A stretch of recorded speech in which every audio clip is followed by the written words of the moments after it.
벳세메스와 벳아낫이 있었어요. 네. 벳세메스는 태양의 집이라는 뜻이죠. 벳아낫은 아낫 여신의 집이라는 뜻이에요. 그런데 이 벳세메스 여러분 언제 시간 좀 나시면 사무엘상 6장을 꼭 한번 읽어보시길 바랍니다. 이 벳세메스에서 어떤 사건이 일어나는데 굉장히 중요한 사건이 일어나요. 그게 뭐냐면 블레셋에게 여호와의 언약궤를 뺏겼죠. 이스라엘이 전쟁에서. 그렇죠? 전쟁에서 싸울 때 뺏겼습니다. 그런데 그 사람 거기에서 이제 다시 이게 전쟁을 해서 빼앗은 것도 아니고 그들이 그 두려워하여서 이것을 암소 2마리에 실어서 언약궤를 보내잖아요. 언약궤를 보내면서 지나간 곳이 어디냐면 벳세메스.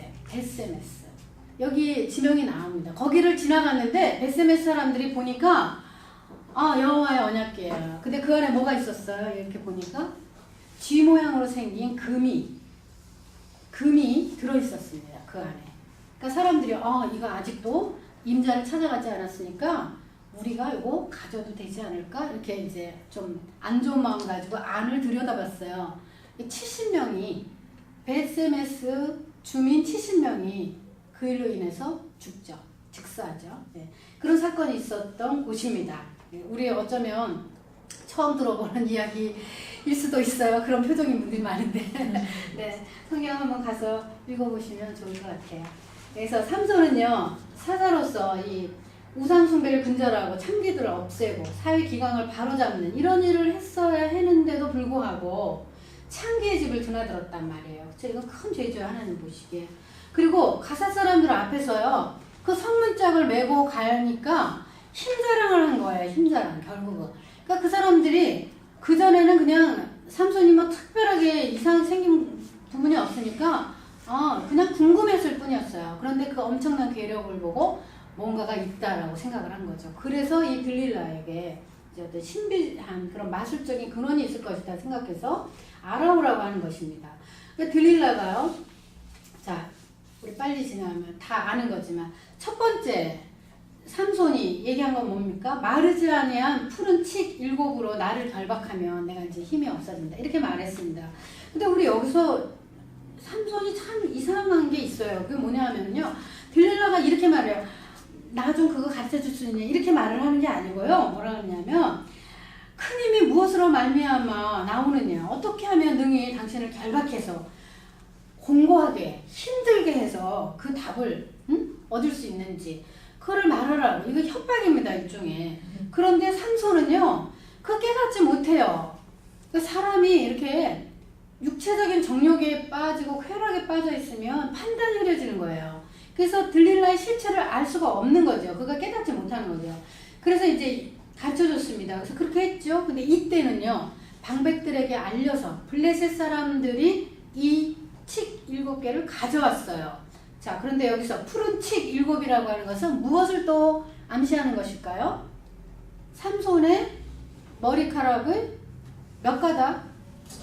7가닥이에요. 7가닥. 나시린들은 7가닥으로 머리를 따서 기릅니다. 7가닥. 푸른 칡 7. 이게 서로 이제 어떤 암시를 이제 보여주는 거죠. 자, 그랬는데 그게 거짓말이었다 이거예요. 그래서 삼손에게 이 여자가 뭐라고 합니까? 아주 그냥 막 매어 달리죠. 그래서 나를 희롱했다 이렇게 말을 하는데요. 여러분 생각을 해보세요.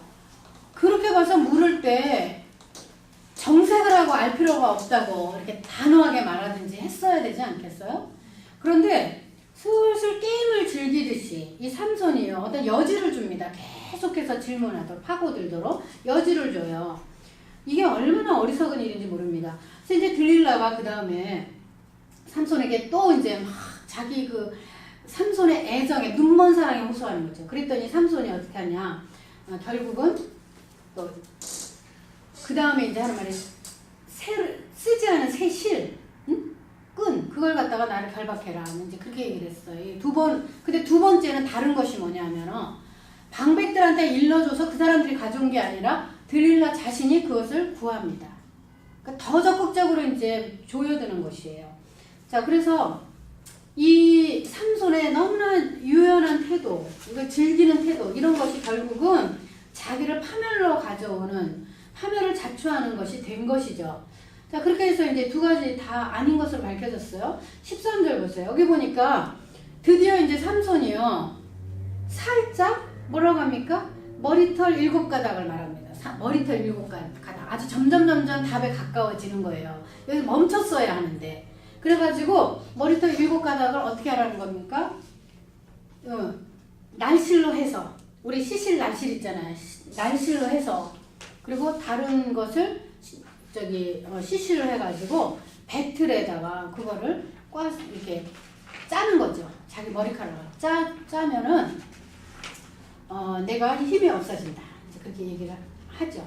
여기 바디라고 나오는데, 이 바디 뭐냐면 배틀 짜다가 이렇게 보면은요, 이게 느슨해지니까 그거를 꽉 조이기 위해서 이렇게 밀어주는 거 있어요.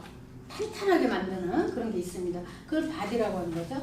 자, 그래서 결국은요, 들릴라가 이제 살살 이걸 알게 되는 거예요. 그러면서 들릴라가 뭐라 하냐면, 어찌 당신이 나를 사랑한다 하면서 이렇게 3번이나 나를 희롱하고 모욕하느냐. 그러면서 막 소름이다. 그러니까 삼손의 마음이 번뇌하고 죽을 지경이 되었다. 그렇게 나와요. 16절에. 그래서 삼손이 결국은 진심을 다해서 자신의 머리에 대해서 얘기하죠. 17절. 내 머리에는 삭도를 대지 아니하였나니 이는 내가 못해서 하나님의 나시린이 되었습니다. 만일 내 머리가 밀려오면 내 힘이 내게서 떠나고 나는 약해서서 다른 사람과 같으리라. 결국은 말해버린 거예요. 그래서 이 들릴라가 얼른 그의 진심인 것을 알아차리고 방백들에게, 블레셋 방백들에게 연락을 해서 한 번만 더 올라와라. 그렇게 말한 거죠. 이 한 번만 올라오라 그랬는데 블레셋 방백들이 손에 은을 가지고 올라온 것으로 보아서는 올라올 때 이번에 틀림없다. 내게 치를 것을 가지고 와라. 그랬을 거라는 거죠. 그래서 들릴라는 아주 열정적이고 진실하게 자신을 사랑하는 이 삼손의 약점, 때로는 사랑이 약점이 돼요. 자신의 사랑, 이것이 상대에게 의심받는 것에 견디지를 못해요, 이 삼손이. 그래서 결국은 다 알려준 게 된 거죠. 딥나의 여인에게도 그랬고 이번에 또 들릴라에게도 그렇게 그 일을 당한 거죠. 그래서 육신적인 이 정욕, 삼손의 육신적인 정욕은 하나님께로부터 받은 그의 고귀한 사명과 능력을 상실하도록 결국은 만들었습니다. 그래서 하나님의 영으로부터 부여받은 그 초자연적인 그런 능력, 그것이었지. 이것은 결코 마술적인 방법도 아니고 머리카락 자체에서의 힘이 나오는 것도 아닙니다. 예. 그래서 이렇게 어리석은 결과를 가져오게 됐어요. 18절 이하에 제가 에릭 프롬의 사랑의 기술을 사실은 적어왔는데 정말 사랑이라는 게 뭐냐는 거죠. 사랑이라는 게 나를 사랑한다 하면서 이런 말을 하는데, 정말 사랑이라고 하는 것은, 사랑은 명사가 아니라 동사라고 그러죠. 러브가 아니라 러빙이잖아요. 에릭 프롬의 그 심리학 책에 보면 나옵니다. 그래서 사랑하는 것은 결단과 판단, 그리고 어떤 약속을 이행하는 책임성, 이런 것들이 다 따라오는 것이 사랑이죠. 그래서 돌보아주고, 상대편을 배려하고 돌보아주고, 책임성을 가지고, 그리고 능동적으로 주는 것이 바로 사랑이다. 그 안에 상대방에 대한 존경이나 그 사람에 대한 지식이나 이런 것들도 포함하는 것, 그것이 바로 진정한 사랑이라고 하는 것이죠. 근데 이 들릴라와 삼손의 관계는 전혀 그런 사랑의 관계가 아니라는 것을 우리가 알 수가 있어요. 자, 그래서 들릴라가 삼손으로 자기 무릎에 베고 자기하고 머리털 7가닥을 다 밀 동안에 몰랐다, 삼손이. 뭔가 좀 먹인 것 같아요. 그렇죠? 그렇게 해서 한 번 더 확인하는 겁니다. 흔들어 봤더니, 그러니까 괴롭게 해본 거죠. 힘이 없어요. 그래서 들릴라가 이렇게 해서 블레셋 사람에게 이제 넘겨주게 되죠. 그를. 그래서 여호와께서 이미 자기를 떠나신 줄을 이 삼손이 깨닫지 못했고, 블레셋 사람이 그를 잡아 눈을 빼고 끌고 가사에 내려가 놋줄로 매고 그로 옥중에서 맷돌을 돌리게 했다, 이런 말이 나오는데요. 자, 여기서 우리 한 가지, 그 눈을 빼고 라고 하는 그 내용입니다. 그 눈을 빼고, 삼손은 눈으로 보여지는 것, 제가 아까 말씀드렸죠. 안목, 그러니까 눈으로 보여지는 것에서 가장 자제하지 못해. 약점이에요, 그게. 그래서 그의 눈이, 그래서 안목의 정욕에 약했던 그 삼손의 눈을 뺐다라고 우리가 볼 수 있는 거죠. 근데 하나님은요, 그것을 통해서 삼손을 새롭게 하세요. 그의 가장 약점이었던 그 부분을 하나님이 통해서 그것이 없어지면서 새로운 영적인 눈이 뜨이도록 하나님이 하시는 거죠. 그래서 우리는 세상을 바라보던 눈이 계속 세상을 바라보다가 어느 순간에 그 세상을 바라보던 눈이 내 내면을 보는 것으로 바뀌어질 때, 그때 비로소 영적인 세계에 눈이 뜨이는 것이에요. 삼손이 그런 경험을 했을 것이라고 하는 것입니다. 그래서 이 블레셋 성읍인 가사로 삼손이 끌려가서 비참한 이제 종말을 맞게 되는데요. 여기서 보면 옥중에서 맷돌을 돌리게 했다 그랬는데, 이 맷돌 돌리는 일은 사실 노예들이 하는 가장 모욕스럽고 그리고 천박한 힘든 그런 형벌이고요. 이 맷돌은 원래 누가 갑니까? 짐승에게 매어서 돌려요. 우리 기도원 얘기를 할 때 그가 포도즙 짜는 그거 얘기를 할 때도 얘기했지만은 짐승을 끝에 묶어서 이렇게 돌게 해요. 너무 이제 양이 많은 경우에 그렇게 해서 일을 하는데요. 이 맷돌을 돌리는 일, 그러니까 사람이 하지 않아도 되는, 짐승해야 되는 일을 지금 하고 있는 겁니다. 블레셋 앞에서 굉장한 치욕이고 모욕적인 그 이스라엘의 모습을 우리가 삼손을 통해서 볼 수가 있는 거죠.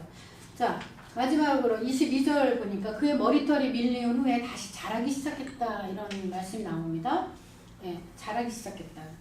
머리털에 힘이 있는 게 아니라 그랬어요. 이것은 자라기 시작했다라고 하는 것은 어떤 다른 의미를 내포하고 있는 표현입니다. 여기서 보면 머리털을 자라는 건 자연스러운 일이죠.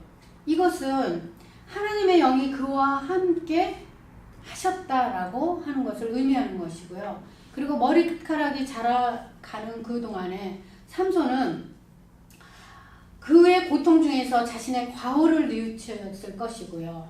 자기 내면을 들여다보기 시작하면서 하나님이 자기를 사사로 세우신, 구원자로 세우신 그 뜻을 다시 한번 마음속으로 새겨보게 되었겠죠. 그래서 삼손의 영적인 각성, 이것을 통해서 그가 최후의 승리를 얻을 것이라고 하는 것을 예고해주는 일종의 복선 같은 그런 내용이라고 볼 수가 있어요, 이게.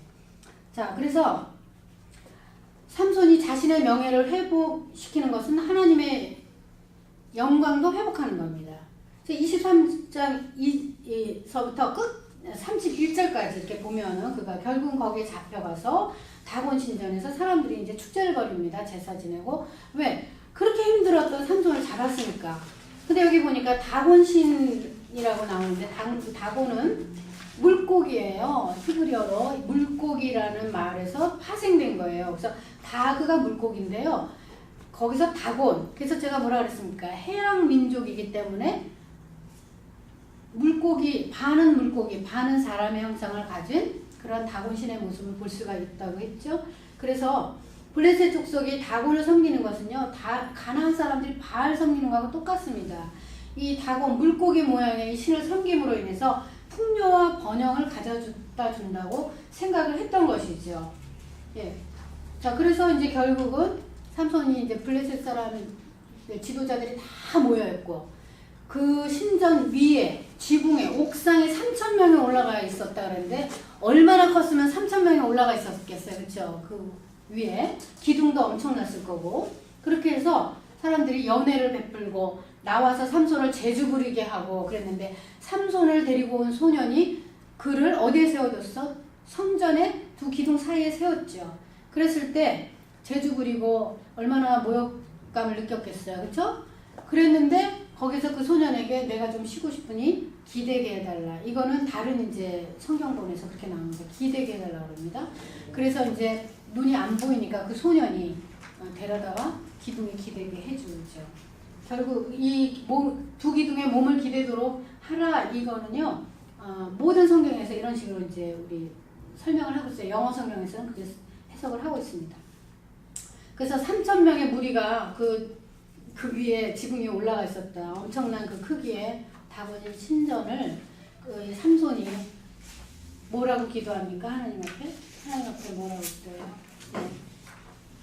블레셋 사람과 함께 죽기를 원한다 이렇게 말합니다. 그리고 힘을 다하여 몸을 굽혔다 이렇게 말을 하는데요. 하나님이여 여호와여 구하옵나니 나를 생각하옵소서. 하나님이여 구하옵나니 이번만 나로 강하게 하사 블레셋 사람이 나의 두 눈을 뺀 원수를 단번에 갖게 하소서. 이렇게 하나님 앞에 부르짖었죠. 그래서 하나님이 그에게 다시 한번 여호와의 신이 임하고 권능을 주셔서 그가 그 다곤 신전의 기둥들을 무너뜨립니다. 그렇죠? 그래서 거기에서 죽은 사람들이 블레셋의 방백, 지도자들이 다 죽었고요. 그리고 그 옥상에서 구경하고 있던 그 3,000명이 넘는 그 사람들이 이제 죽었죠. 그렇게 해서 이 삼손이 죽을 때 죽인 자가 그가 살아있을 때 죽인 자보다 더 많았다. 이렇게 나옵니다. 그래서 이제 이스라엘 사사로서 20년 일했고 그리고 자기 아버지 마노아의 장지에 장사됐습니다. 그래서 저는 이거 여러분들 이 삼손의 이야기를 보면서 야 나도 좀 나 자신을 좀 돌아봐야 되겠다 그런 생각을 좀 할 수 있기를 바라고요. 네.